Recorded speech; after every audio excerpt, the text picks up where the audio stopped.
Hello, everybody, and welcome to another grape variety section with me, Jimmy Smith. And this one we're looking at grape varieties. Now, we do have another section which says key grape varieties. These are the major grape varieties across the world. Now we're into the section which are a little bit less important, but nonetheless, still we need to know about these. So this one is the advanced version of Grenache and Garnacha. We also have an intermediate version as well of this, which is more for level 2. This one is more for level 3 and level 4. So looking at Garnacha and Grenache. As ever, if you have any comments and questions, here are our social media handles. So we have @WineWithJimmy, which is my one. I am the owner and founder of the three below. So West London Wine School, South London Wine School, and a wine bar called Streatham Winehouse. Our schools are some of the leading wine education facilities in the United Kingdom, with the WSET Award and the Wine Scholar Guild Award under our belt. We do lots of wine education, of course, over 6,000 students per year, and our bar is a great place to visit. Come and see us whenever you're in London. All of our websites are just below it. So let's move on. As I mentioned, this is for WSET Level 3 and Level 4 with quite a bit more information than you probably need to know for Level 3. Still, it is very useful. So the grape variety, Garnacha Grenache, as it says at the top, a bit of history. Now, this could actually be written as Garnacha/Cannonau/Grenache, because in fact you could argue that the Italian influence on this is more important than the French. And let's get into that. So as it clearly states there, the origins are really not that well defined. So we don't know exactly to this day where we have Garnacha from, as we do with many other varieties. So we have some theories, and there are two very strong theories that we'll look at the most. Where in the world exactly are we looking at? Well, we are looking at mainly around the Western Mediterranean. The grape variety is really one that unites the populations of that area. It is a grape variety which is wonderful in the warmth and the heat of this area. So we're talking about eastern Spain, we're talking about southern France, and we're talking about western Italy, and all of the islands we find in that middle of the Mediterranean Sea as well. Its origin is likely. So there's the two big hypotheses, that it's Spanish and that it is Italian Sardinian. So first of all, the Spanish one. So this is the Aragon. This is area in the north of Spain. So this is next to Navarra and Catalonia in the shadow of the Pyrenees. All in this area, so Navarra, Aragon and Catalonia, there is very large genetic diversity within the grape variety. So this genetic diversity plus its mutative diversity means that we think it is likely to come from here the most. So the genetic diversity is the fact there are many other names of Garnacha in this landscape. And then the mutative one is that you have Grenache Blanca, you have Grenache Gris as well. You have lots of different mutations of the variety. So therefore it is most diverse in this area in the world, hence why we point it as being the likely origin. And this information is supplied to us from Jancis Robinson's Wine Grapes book. Attilio Scienza, who is a very important wine scientist in Italy for Vinitaly, has actually proposed a hypothesis that the variety is in fact from the Italian island of Sardinia, as it's known as Cannonau. And that's probably quite likely that it's from here or connected to Spain, maybe shortly after the Spanish production of it, because of the Spanish ruling of Sardinia for many years with the House of Bourbon, etc. So therefore we have a strong claim here. We're not exactly sure, but what we do know is that certainly as Cannonau, it is an important variety to Sardinia. So Sardinia certainly stakes a claim. The names of it then, the alternative grapes name that we find for this, I've listed just a few here, but there are many. So in Spain, of course, it is called Garnacha. You can also see it written as Alicante in certain other areas. In France, of course, it's called Grenache Noir. In Sardinia, as previously mentioned, it is Cannonau. And then around Venice, because of the Venetian Republic bring it into this area, it's called Tocai Rosso. So just a few names of it, which are grape synonyms for the Garnacha variety. So what is it like in the vineyard? The grapevine is a very interesting one. Garnacha is a bush vine, a freestanding bush vine without trellising is the most common way to find it. That is because it has a very upright habit and very prominent shoots, which means it doesn't need support. The bush vine will be quite low to the ground, but the shoots will come out very vertically. This in Spain is called en vaso, and in Italy it's called albarello. And albarello means little tree. So these they end up looking like little trees after time in the vineyard, after they get older. So you'll see these often commonly spaced out in the vineyard, so they have good root surface area to collect the little rainfall that they can. But it is the classic look of the vines.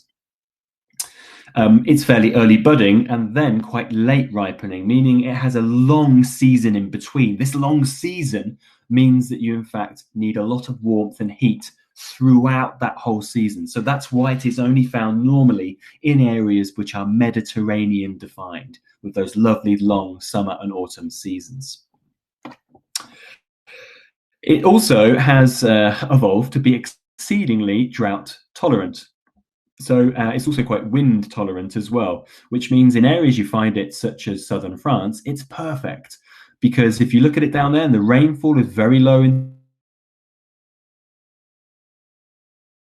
huge, powerful wind that comes through here, which is called the Mistral wind, and that commonly affects this area. But Grenache has evolved against that, so it actually has good flowering and it holds its flowers when the winds can pick up. So it's a rather hardy vine.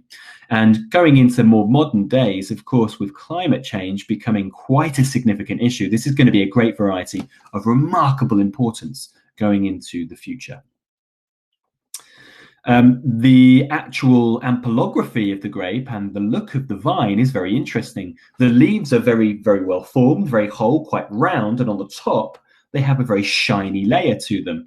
This is quite useful in very, very sunny areas. It can actually reflect some of the light, meaning that you can actually, it can protect itself against the intensively hot conditions you can get here. On the underside of the leaf, you'll actually find that it's not hairy, where many vines are. So this is quite an interesting trait of it. There is a different version of Garnacha, which is called Garnacha Peluda in Spain, or L'élan de la Pelou in France, which is in fact hairy. So there is actually a variant of it which is hairy, but most Grenache Noir or Garnacha Tinta is not. And the mutations we've already mentioned, because it's likely that a lot of these mutations from Spain and around the Pyrenees, that's why we think it's from there. So you have things like Grenache Gris, Grenache Blanc, or Garnacha Blanca. So there are other mutations of this which will stem it from the continental area. It's quite productive as well. So often it's found in less fertile soils as better. Sand is often quite a common soil to find it in. But the grape ripens well with huge amounts of sugar, which of course will convert into very high alcohols potentially. So it does ripen very sweet berries with a lot of sugar. In the winery, as Grenache comes in, Grenache is generally quite a thin-skinned variety. There are some areas where it's a bit thicker and smaller berries, but normally quite healthily big berries with thin skin. So smaller levels of anthocyanin, colour, smaller levels of tannin, that's the phenolic. So therefore, with less colour and less tannin, you'll find that the variety, when it's made into a wine, can oxidize rather quickly. That is, change its color towards brown and oxidize its aromas and flavors. So for this fact, it is commonly blended with other varieties to counter that and to add a balance or a consistency. And this is things like Syrah and Mourvèdre in France. Of course, that's a famous blend. You will learn about this in your studies. GSM, Grenache, Syrah, Mourvèdre. And then in Spain, Cariñena. And Cariñena is a variety blended with Garnacha, famously in Catalonia, in Priorat, where it makes some of the most complex and powerful wines of the Iberian Peninsula. So it's actually one of its most famous, powerful expressions of Garnacha because of its blending with Cariñena. You may find some wines around the world being made under the semi-carbonic maceration method, that is without yeast, with more of your carbon dioxide to macerate the grapes, partially maceration, partially yeast. And this makes very friendly, fruity, floral styles with a lot of these kind of ethyl cinnamate characteristics, strawberry, and there's very sweet, hard candy, spicy elements to it, but very easily drinkable, low tannins, lighter color, with some good acidities behind it. And this is the Beaujolais method, but you'll find it for many simple wines that are made in Mediterranean zones and continental zones. Things like Valpolicella's, Riojas, Côte d'Or will be under this process. So Grenache is no exception, certainly in areas like Côte d'Or and areas like Rioja, for instance. So it can make very easy drinking reds. But normally it will be made with good skin contact or blended, and making a variety of kind of traditionally made reds, anywhere from kind of medium body to full body is the usual sort of way for Garnacha. Production, of course, because of its general gentle character plus red fruits, it's often quite well suited, therefore, to rosé production. So in areas in the south of France, Provence specifically, and Tavel and AOC only designated for rosé production in the southern Rhone, it makes rosés. So you'll find with the Tavel quite gastronomical, rich styles, and Provence normally quite light and herbal styles with that kind of saline-y, briny characteristic because of its proximity to the Med. Variety of methods used for this, from direct press, pre-fermentation, and then also saignée, so bleeding off during fermentation to gain some more darker colors. It's also produced for semi-sweet rosés as well. So you'll find it as a white Grenache in California, kind of sister to the white Zinfandel, really. These are semi-sweet rosés of larger production from the Central Valley in California. So its productions, we haven't got any maps on this one just because it's mainly the Mediterranean we're looking at, and then a bit of California and Australia. But France is the biggest nation, so not its origin. Remember, Spain and Sardinia are the combatants for the origin, but France is definitely the biggest sort of believer in this variety. So in the southern Rhone, that is areas like Côte d'Or village, and then all the villages with village name attached to it, plus Vaqueras, Gigondas, Baume de Venise, Châteauneuf-du-Pape, places in the Languedoc, many places along the Languedoc, Minevoire, Fitou, Corbière, Languedoc AOC, and Provence, of course, as well. It's very famous in making in any of these areas from quite light and fruity all the way to quite complex. It is often quite dependent on what it's been blended with, like Syrah, Mourvèdre, Cinsault, Carignan, etc. Spain has a 75,000 hectares, but diminishing. A lot of this is found in the north. So you'll find areas around Rioja, Navarra, Aragon, so the Ebro Valley zones, Catalonia, Valencia a little bit, but quite an interesting amount around Madrid. So around the Sierra de Gredos, the mountain ranges around Madrid zone are quite good for it. So some interesting varieties. Generally in Spain, they tend to be quite full, quite spicy, quite heady. There are some varietals. There are more varietals really in Spain than there are in France. But its best expression I mentioned is Catalunya in Priorat or Montsant, where we find it blended with Cariñena. Italy, and most of this is in fact Sardinia. You will find some around the Tuscan coast, a little bit in Liguria as well, but most of this is Sardinia. As Cannonau, making Cannonau de Sardinia, which is normally quite full and in fact normally darker, a bit more licoricey, a bit more heady. But they're very much passionate about their styles in Sardinia of Cannonau. California, a lot of it is south of San Francisco, sort of areas like Paso Robles, San Luis Obispo, those areas you find some interesting amounts being blended.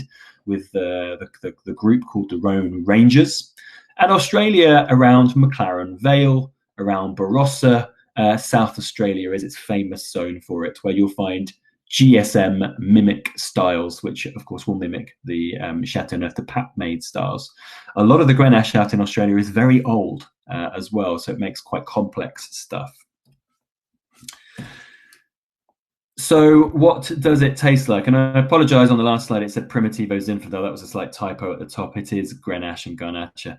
What does it taste like? So this variety is exceedingly red fruit dominant, strawberries, raspberries and cherries, laden with those. And because it has quite high sugar and ripens quite well, these characteristics can often be liqueur based. So think of things like Kirsch or Chambord, so that is cherry liqueur or raspberry liqueur, respectively, or jammy characteristics of those as well. You'll often find spices like white pepper in the middle there, licorice, and in places like France specifically, and in Catalonia, you'll find herbaceous notes, but more of these what we call garrigue, so lavender, thyme, and rosemary, which are quite a classic landscape of those areas. With some of the more serious expressions in Priorat and in Châteauneuf-du-Pape and Gigondas, you will find that oak will be used as a fermentation vessel and maturation vessel. So you may find them being fairly flavoursome with those characters, cedar and smoke and so on. The tannin levels of Grenache-based wines will tend to be low to medium, but when they're blended with other varieties, they can of course be quite high depending on the other variety. Acids will generally be low to medium as well. Colors can be quite pale if they are more Grenache led because of its thin skins, and the alcohols will tend to be quite high. Most Grenache will come into the winery with the potential alcohol of about 16%, which means it's actually very much needed to be blended.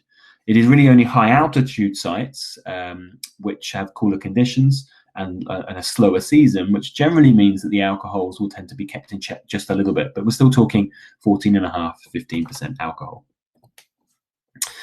So that's it for our advanced look at Garnacha, Grenache, or Cannonau. If you have any comments or questions, please get in touch with me at Wine with Jimmy, and all of our other details there for the wine schools at West London Wine, South London Wine, and our bar, Streatham Winehouse. It's been a pleasure. Thank you so much. I hope you've learned something. Please look out for all our other educational videos on varieties, key varieties and other varieties, plus things like geology sessions, winemaking sessions, and so on. That's all on the YouTube channel at Wine with Jimmy. Thank you so much for your time. Please stay safe and see you soon. Goodbye.